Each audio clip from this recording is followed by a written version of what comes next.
What do journalists want from open data? They want to answer questions like who's buying the beer. Any guesses what these data relate to? Funding of something like an all-party group or something like that.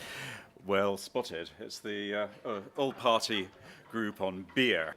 These data on the organisations supporting different all-party groups were collated by a site known as Scraper Wiki, drawn from different documents where they were in theory available. Scraper Wiki pulled them all together. The Guardian went on the back of their work and presented the story as a triumph for a new kind of journalism called data journalism, which we're all terribly excited about, partly because it's cheaper than sending reporters off to Libya or Japan, but I think it's also quite a genuinely exciting field.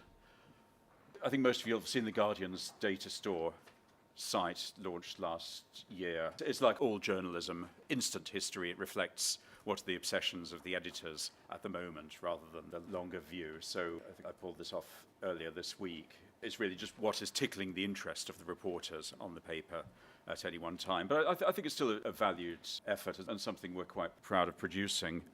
Here's a recent story that appeared on the data site. It's the top IT suppliers to government, a special interest of mine and my colleague Steve Matheson who did this. What's interesting about this was that although it was presented on the data journalism site, it's relied on data that were extracted from what's now the very tried and traditional method of FOI requests to individual government departments.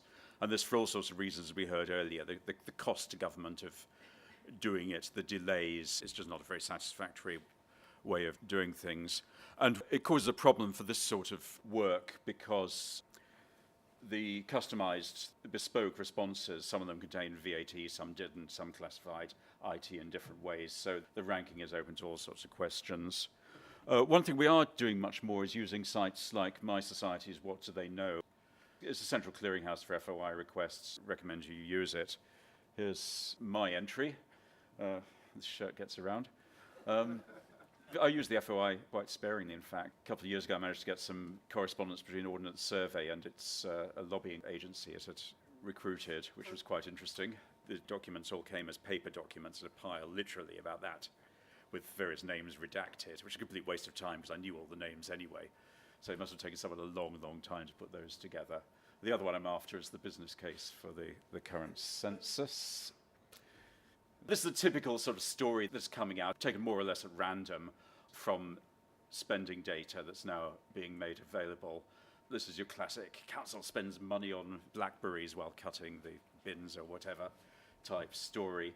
The point about this one is the figures, if you read down, were actually extracted by the Taxpayers Alliance, although the journalists present themselves as being heroic uncoverers of truth. We're relying more and more on other people doing the legwork for us. In this case, it's the Taxpayers Alliance who have their own agenda.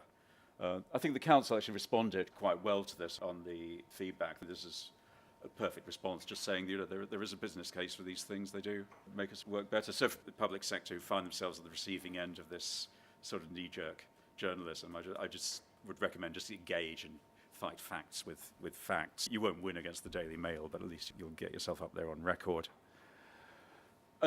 We've had a reference to Spotlight on Spend already, the Spikes Cavell site, which is working with local authorities publishing. The awareness of the site is gradually feeding through to journalists. I mean, we've always covered local authorities. I started out on a local paper 30 years ago in Guildford. In those days, we covered local authorities in pairs. A junior reporter like me wasn't allowed into the cover a council meeting unless I was accompanied by the deputy editor or the news editor in case I rubbed a councillor up the wrong way or the rest of it. Nowadays, they just don't have the staff to do that. You're very lucky if you get one reporter along at all. So increasingly using more third parties, citizen activist sites, information that's becoming available. I'm going to end just by saying that data and journalism works both ways. Although open data is giving us more tools, or we hope it's giving us more tools to investigate what's going on, particularly in public authorities, it also works in reverse. Clever people like the Media Standards Trust have been applying sort of web scraping and web data mining tools to expose what individual journalists do to public scrutiny, and I strongly commend it. I have to say it's had mixed reception amongst my colleagues. I think the expression is we don't like it up us.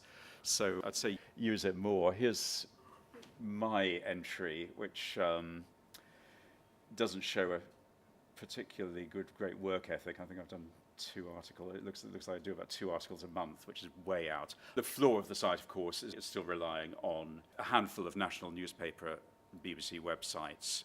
Obviously, only bylined articles get in there. Paywalls, I imagine, are a problem, and a lot of us, especially freelancers, work for a lot of other people other than national newspapers. But I think it's a very exciting initiative. I'll finish on the latest stirrer from Media Standards Trust, which is, again, exposing data journalists to their own, giving a taste of their own medicine. There's a wonderful site called Journalism, which allows you to compare an article. If someone has put out a press release, you can cut text from it and see who has used it as the basis for articles. The one I've got here is an announcement from the NHS on the non-emergency number. The top one is just clipped from the Department of Health press release and fed through the journalism engine. This shows who reproduced it straight, just what we call churning, and who added some work of their own. And the results, again, are not totally popular with our colleagues. So again, I commend you to use the power of information to level the playing field with the media.